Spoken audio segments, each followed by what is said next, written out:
Hi guys, welcome to chain chapters. My name is Dishita and आज हम बात करने वाले हैं about the most awaited topic guys, that is CUET 2026। जी हाँ, CUET 2025 का सफर जो पूरा प्रोसेस था वो ऑलमोस्ट ओवर हो चुका है and now we are moving forward towards CUET 2026।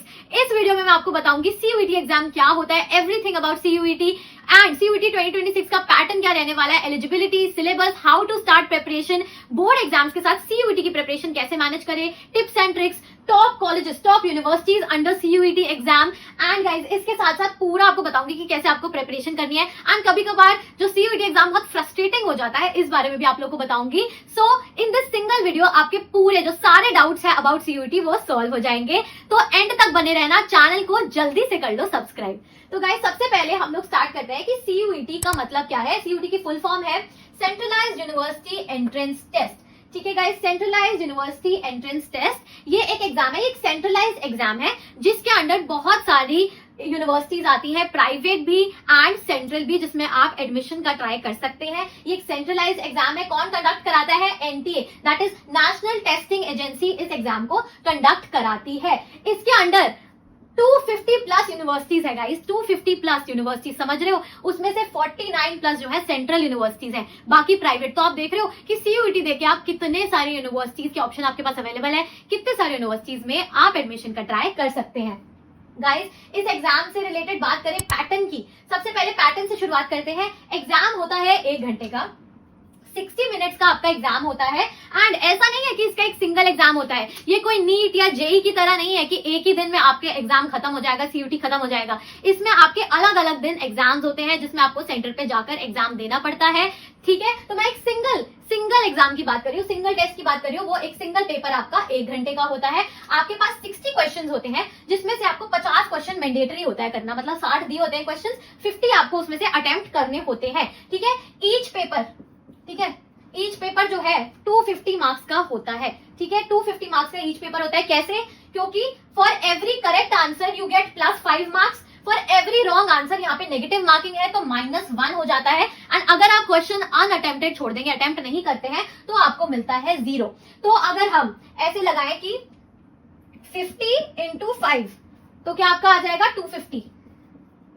Yes guys, तो आपका एक पेपर 250 मार्क्स का होता है। अब ये बातें हम कितने पेपर दे सकते हैं, तो गाइस हम लोग 5 पेपर मैक्सिमम दे सकते हैं। ठीक है, इंक्लूडिंग लैंग्वेज एंड GT क्या है? General test.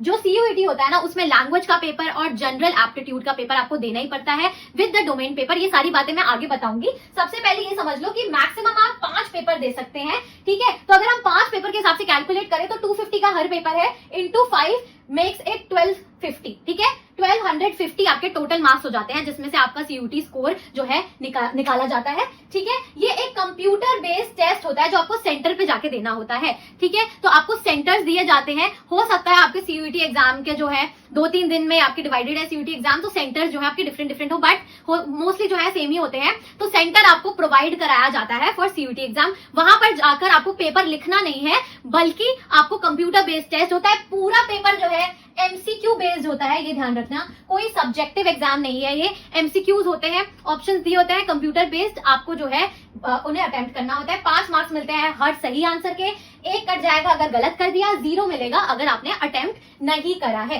तो कंप्यूटर बेस्ड टेस्ट है ये। टाइमलाइन का क्या मतलब है कि फॉर्म कब निकलता है इस एग्जाम का, एग्जाम एक्चुअली कंडक्ट कब कराया जाता है, रिजल्ट कब आता है एंड काउंसलिंग कब होती है, तो ये बता देती हूँ एक बार। तो गाइस CUET के फॉर्म्स हर साल February to March के बीच में निकलते हैं। ये इसलिए बता रही हूँ कि अपने कैलेंडर पे जल्दी से मार्क कर लो, जल्दी से जो है आप लोग वो डेट्स मार्क कर लो ताकि आप बिल्कुल भी फॉर्म मिस ना करो इस एग्जाम का। तो February to March के बीच में फॉर्म्स आते हैं। ठीक है, इस बार थोड़ी एक्सेप्शन हुई कि मार्च में ही फॉर्म्स आए, मार्च में उन्होंने रजिस्ट्रेशन क्लोज कर दी, बट ऐसा नहीं होता है। February to March के बीच में आपका फॉर्म निकलता है जो आप फॉर्म भरेंगे। आपके एग्जाम्स कब होते हैं? मई से लेकर जून तक।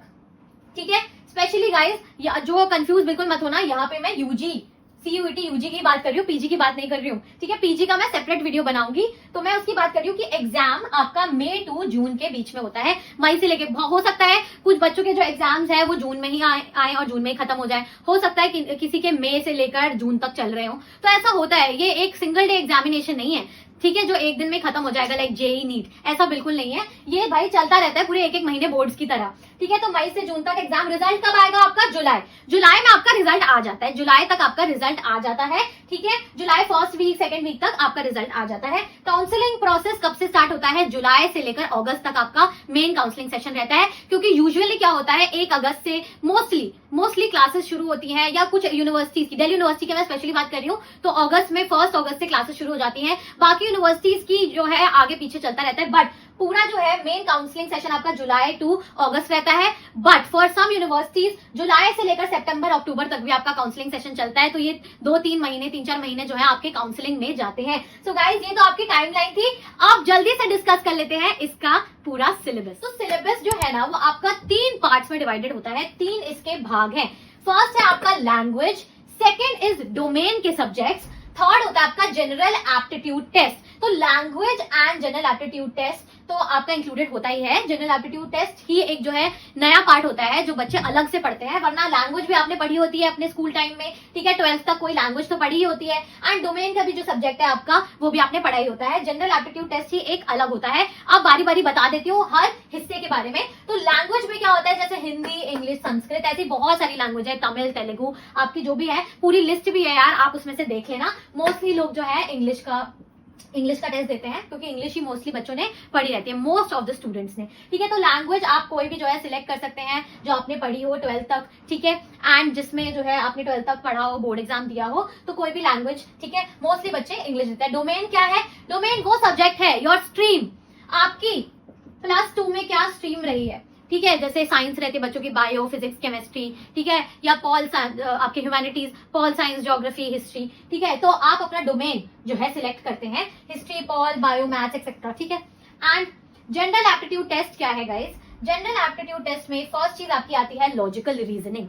जैसे कुछ ऐसे क्वेश्चंस आते हैं ना कि रीना की मम्मी की बहन की बेटी उसकी क्या लगी, ऐसे टाइप के जो क्वेश्चंस होते हैं ना, इफ यू गेट मी, आपको पता होगा ऐसे क्वेश्चंस, ऐसे लॉजिकल टाइप के रीजनिंग वाले क्वेश्चंस आते हैं आपके। करंट अफेयर्स आते हैं। करंट अफेयर्स अब ऐसा नहीं है कि आपसे बहुत ही डिफिकल्ट वाले पूछ लेंगे, नहीं, जो उस साल के थोड़े बहुत ज्यादा न्यूज में रहे होंगे, बहुत करंट उस साल के जो है मोस्ट पॉपुलर वंस, वैसे करंट अफेयर्स आते हैं।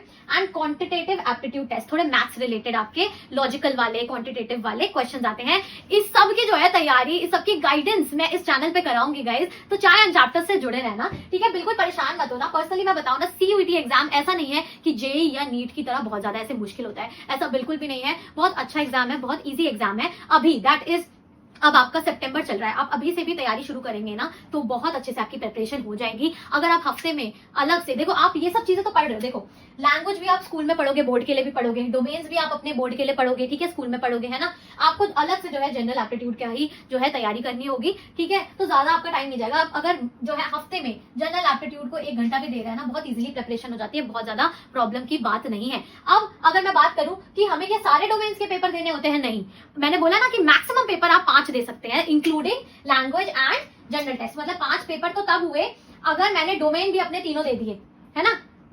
2 तो क्योंकि आपका लैंग्वेज हो गया, 1 आपका क्या हो गया, जीटी हो गया, 3 अगर मैं और दे दूं, मतलब अपने सारे जो है डोमेन के पेपर दूं, तब जो है आपके 5 टोटल पेपर होंगे। बट आप अपना डोमेन एक का भी पेपर दे सकते हैं, ठीक है, 2 का भी पेपर दे सकते हैं, ठीक है। तो इस हिसाब से होता है, बिल्कुल बहुत ज्यादा मुश्किल नहीं है। मैं साइंस बैकग्राउंड से हूं, ठीक है, तो मैंने PCB that is physics, chemistry, bio plus general aptitude test and language that is English का मैंने पेपर दिया था, ठीक है। एंड 250 मार्क्स का आपका एक पेपर होता है, ये मैंने ऑलरेडी बता दिया।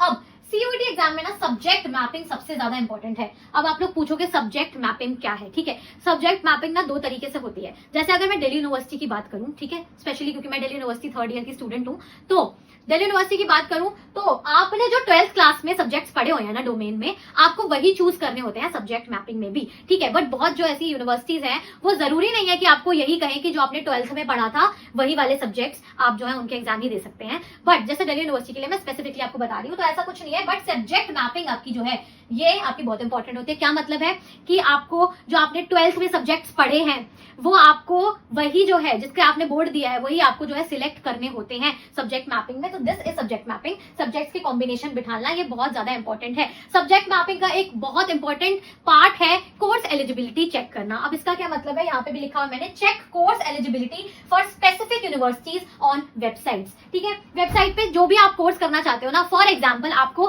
हिस्ट्री ऑनर्स करना है दिल्ली यूनिवर्सिटी से, तो आपको एलिजिबिलिटी चेक करनी होगी। बहुत सारी यूनिवर्सिटीज जो है ना वो या तो जनरल टेस्ट का पेपर कंसिडर करती हैं और एक डोमेन कंसिडर करती हैं, या हो सकता है वो लैंग्वेज और जनरल टेस्ट ही आपका जो है कंसिडर करे। तो आपको हर कोर्स की, जो आपको कोर्स करना है ना, या जो आप कोर्स जो है ऑप्शंस में रखना चाहते हो, वो आपको जो है उसकी कोर्स एलिजिबिलिटी जो है चेक करनी होगी वेबसाइट पे जाके। तो अगर आप डीयू के लिए भर रहे हैं तो आप जाके सर्च करो कि हिस्ट्री ऑनर्स के लिए मुझे कौन कौन से पेपर देने पड़ेंगे सीयूईटी में। अगर मुझे इकोनॉमिक्स ऑनर्स करनी है तो मुझे कौन कौन से पेपर देने हैं सीयूईटी के लिए।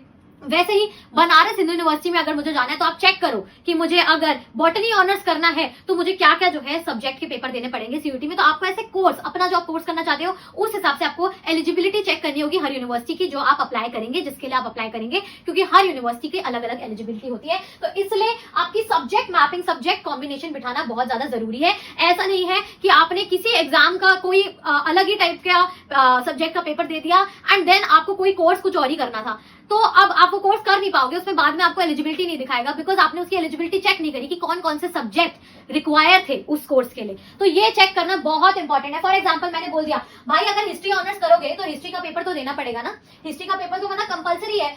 वैसे ही अगर मेरे को इकोनॉमिक्स ऑनर्स करनी है तो यार मेरे को मैथ्स का भी पेपर देना पड़ेगा, क्योंकि इको ऑनर्स के लिए मैथ्स भी जरूर होती है। मैथ्स का पेपर देना पड़ेगा या इकोनॉमिक्स का भी, या नहीं सॉरी, मैथ्स का पेपर भी देना पड़ेगा एंड इको का भी पेपर देना पड़ेगा, इकोनॉमिक्स का भी पेपर देना पड़ेगा। तो ऐसे जो है आपको अपना कोर्स की एलिजिबिलिटी चेक कर लेनी है हर यूनिवर्सिटी की जो सीयूटी के अंदर है। ठीक है, बाद में बहुत ज्यादा आपको दिक्कत आती है, बहुत बच्चे यहीं पर मात खा जाते हैं, वो सब्जेक्ट मैपिंग कॉम्बिनेशन ही गलत सिलेक्ट कर लेते हैं, बाद में रिग्रेट करते हैं।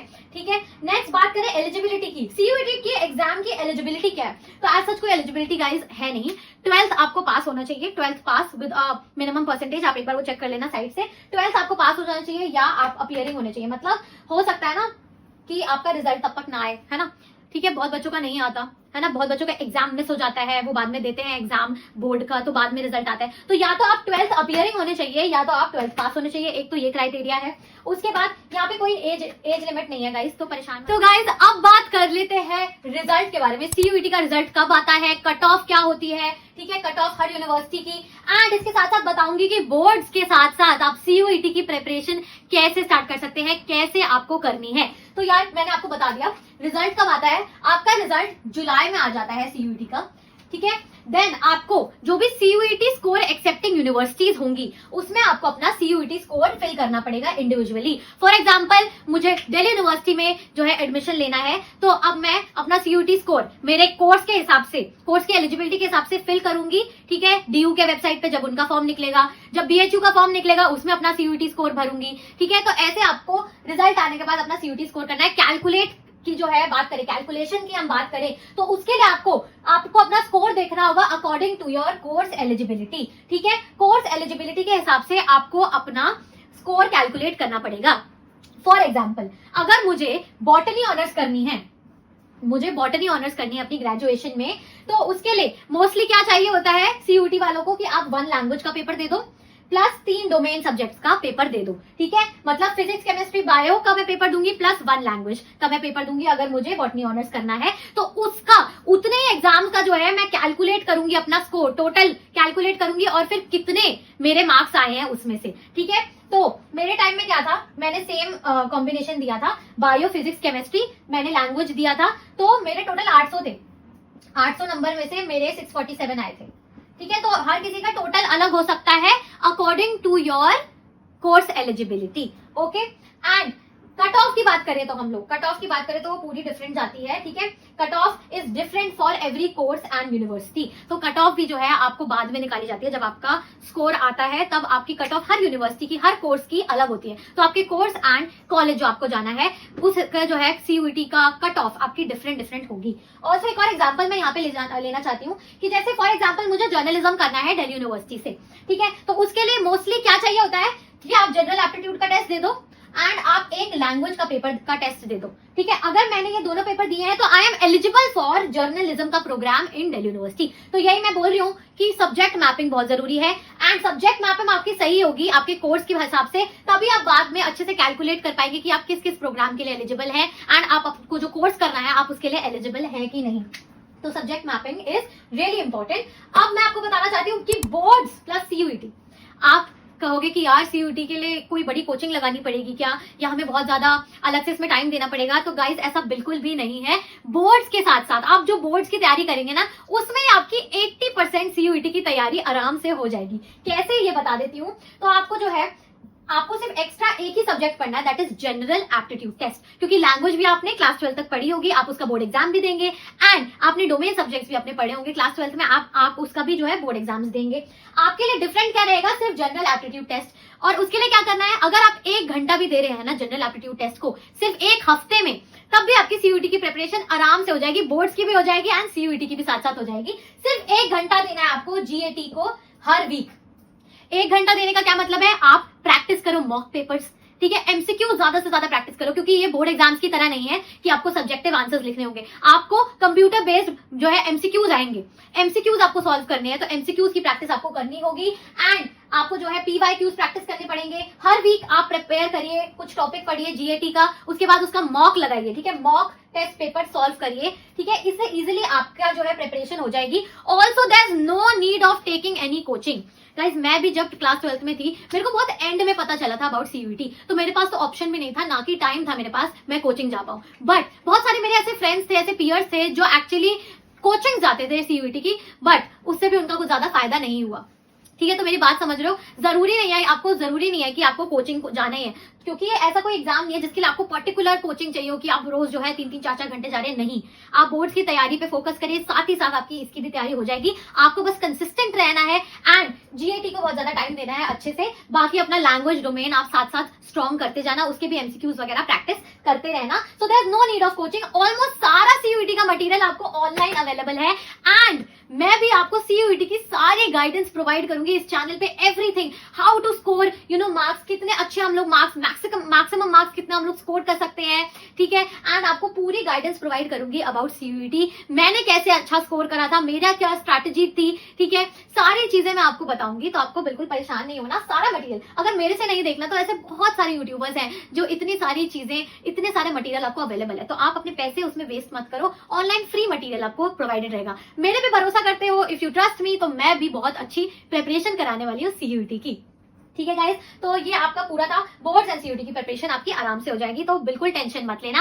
अब मैं आपको बताती हूँ ऐसे कौन से टॉप कॉलेजेस हैं, कौन सी ऐसी टॉप यूनिवर्सिटीज हैं जो सीयूईटी एग्जाम के अंडर आती हैं, एंड हो सकता है ये सुनने के बाद वो आपकी ड्रीम यूनिवर्सिटी भी बन जाए। इसके अलावा ये भी बताऊंगी कि सीयूईटी जो है, जितना अच्छा दिखता है एग्जाम, उतना जो है इतना अच्छा भी नहीं होता है, फ्रस्ट्रेटिंग भी बहुत होता है। तो आप लोगों को थोड़ा बहुत प्रिपेयर करने के लिए इस एग्जाम के बारे में ये भी बताऊंगी कि ये कैसे फ्रस्ट्रेटिंग होता है। So guys, now we're going to talk about the top universities and colleges under CUET exam जो आप टारगेट कर सकते हैं। These are not in any specific order, but मेरे अकॉर्डिंग जो बेस्ट एंड टॉप यूनिवर्सिटीज हैं, कॉलेजेस हैं CUET exams के थ्रू जिसमें आप जा सकते हैं, वो ये है, ठीक है। मैं लिस्ट आपको बारी बारी जो है बता देती हूँ।